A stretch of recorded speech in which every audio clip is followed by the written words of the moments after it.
So, of the 11 players to file for salary arbitration this month, only Nick Robertson, only guy who's going to arb. But I feel bad for the arbitrator. It's happening on Sunday of a long weekend. He's probably not in Ontario, to be honest, but it's happening on Sunday. The numbers officially filed earlier today. The team looking for 1.2 million. The players looking for 2.25 million. My question is, from Robertson's aspect, is it worth the fight? You know the Leafs are going to be packing heat in this arbitration case. Is it worth the fight to go in there if you're Robertson in his camp and just be stripped to the bone? That's my question. Maybe it is over a mil and 2.5 or 1.25 million bucks. Yeah, I know they're kind of far apart. It sounds Yeah. like They meet you're in the really middle gonna have probably, to. right? Well, that's the idea, right? But you're really Yeah. gonna have to strip him down to try to keep that down to the number you're looking at. I don't know. This saga continues with Raw. I mean, you look at his numbers, and 15 goals is, it's 15 goals. There's guys that aren't around that area, and I get those are going to be his comparables. I do better than this guy, and why am I not valued here? And maybe I don't know. Maybe Nick needs to just go to someplace else and try to have some success. I know that his consistency is the issue, but he's going to argue that's not true. Look at my points, look at my numbers, and this amount of games played. Here's the like, why do I keep becoming the whipping boy? And I just at some point in time, this relationship of sign me, we don't want to. Okay, we'll sign you. Okay, I guess I'll sign that. It's just now it's an arbitrator, and again, we've talked about arbitration on this show. I would just hate going through the process. And if it's the way it used to be done, like you say, you sit there and just get stripped apart and then try to like shake hands after and act like they're all about you and excited to have you on the fucking team. It's wild. But I don't know where they'll land. So say it lands in between those two numbers. He signs it up and he's back. I still think he's fighting for a roster spot. I still think he has to make this. I still think it's going to be more difficult than last year rather than easier, just because I think some depth within his wheelhouse where he plays in the lineup and the depth chart is going to be a little bit more packed, and he has to do more. He always has to do more to prove his spot in the lineup, on the team, on the roster, in the league. And while his good is quite good, his bad is pretty non-existent. And that's just that consistency that he needs. I don't think you can talk about Nick Robertson without mentioning the word consistency, as he, if he could just provide some of his better play and production on a more consistent basis, I don't really think we'd be talking about him that much as far as should he be here, should he not. But that's been the theme for like 3 years now.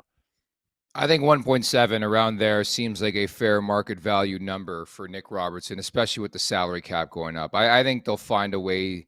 The arbitrator will rule somewhere in the middle. I don't think he's worth 2.25 mil. I don't think he's worth 1.2. Made 875 last year. Had scored 15 goals in 69 games, 22 points. But I just don't know how the conversation goes. Like, there's just so much they can say that has accrued over X amount of years when it comes to Nick Robertson. And while he just works so hard, it just doesn't seem to translate to on ice success consistently in the NHL in Toronto. And I think both sides are aware that maybe a change of scenery is the best direction. And from the Toronto perspective, I understand why it hasn't happened yet. I think we're at a point where they're looking for a certain price point on a potential trade and it hasn't been offered. And they're like, we don't want to lose this asset for nothing. But I think we're trending towards a direction where Robertson's just put on waivers and somebody's either going to pick him up or he's going back to the AHL. Like, that's my feel, at least. Yeah, potentially. I mean, that very well could. So you think re-sign him and then potentially waivers, and if he gets picked up, he Well, does. I, If I not, just, we can use him. they're going to settle on a number. He's going to go into camp likely if he's not traded. And I think they're going to figure out rather quickly. I don't know where the hell this guy's playing. I think you look at the top 9, pretty much spoken for. We haven't even really included Easton Cowan yet. He's not playing on the 4th line. Like, there's literally no spot for Nick Robertson right now. Yeah, I know it is tough. I mean, you can always come into camp and wow and force their hand, and he's had Would that ample work though? Like, because opportunity. if you remember last year, he had a pretty decent camp, didn't he?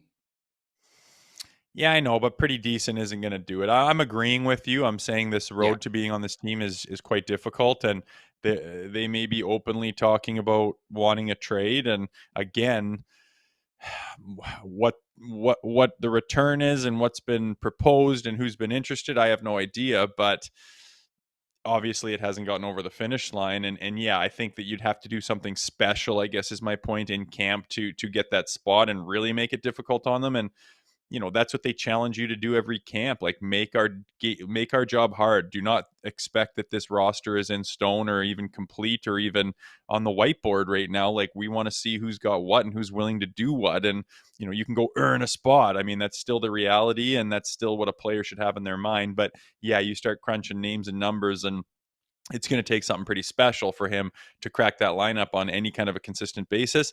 That being said, we've gone through injury troubles before. Things happen. Guys have to get surgery. You lose guys for the season. Stuff happens. It would be nice to have a guy like him who is capable of playing at a pretty high level when he's on his game, to have him in the arsenal or have him in the minors where you could call him up and use him if things go south. That's got to be in the back of their mind too. Make sure to check out more of our content right here on the Leafs Nation YouTube page. We got long-form interviews, we got clips, we got epic rants by Jay Rosehill. We simply have it all. And don't forget, you can find out much more at theleafsnation.com. Thanks so much for watching.